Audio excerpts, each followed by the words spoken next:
İsa Usta, araba çalışıyor şu anda. Bakın böyle açıyorum.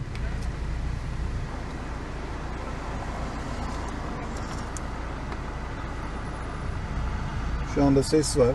Daha önceden hani yerini biliyordum, okların nereden değiştirdiğini. Mesela şuradan.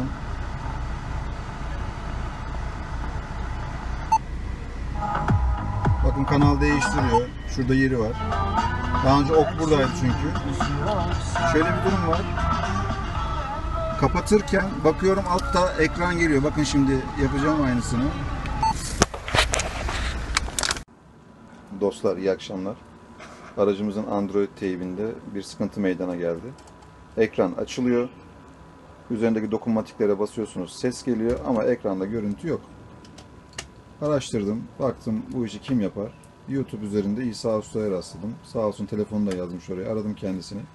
Çok yardımcı oldu. Hatta o atölyesinde değil başka bir yerdeydi. Ama abi dedi gidelim istersen dedi. Akşam saati olmasına rağmen bize yardımcı oldu. Atölyesine geldik.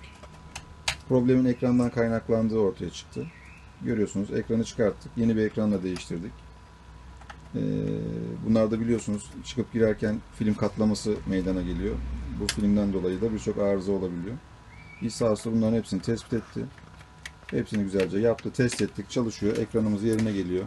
Şu anda arabaya da takacağız. Araba Şu anda üzerinde de toparlamasını yapıyoruz. Arabayı taktıktan sonra da orada tekrardan da küçük bir videomuz olacak. Onu buraya tekrar koyarız.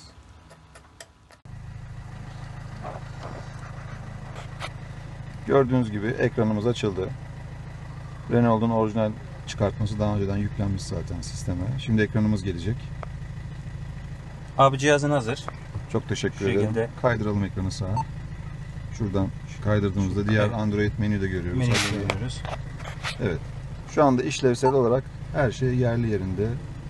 Güle güle kullanın. İsa Usta'mıza Beni teşekkür ediyoruz. tercih ettiğiniz için teşekkür ediyorum. Teşekkür ederiz İsa Usta. Ellerine sağlık. Sağ olun abicim. Güle güle Arkadaşlar kullanın. kesinlikle öneriyorum. İsa Usta'ya ulaşın. Teybinizde herhangi böyle bir Android telefonunuzda teybinizde bir arıza varsa kendisine ulaşın. Çözemeyeceği bir iş olmadığını düşünüyorum.